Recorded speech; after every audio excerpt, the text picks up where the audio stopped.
Setelah menjalani perawatan intensif 11 hari di rumah sakit, Bupati Ogan Komering Ulu, Kuryana Aziz, akhirnya mengembuskan napas terakhir pada pukul 7.30.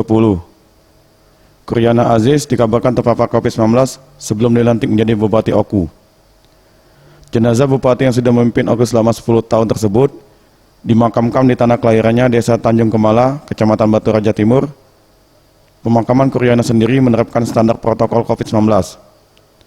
Sejumlah pejabat yang terlihat menghadiri pemakaman Bupati Oku, seperti Gubernur Sumsel, anggota DPR RI, Bupati Oku Selatan, Bupati Oku Timur, serta pejabat dari kabupaten tetangga lainnya.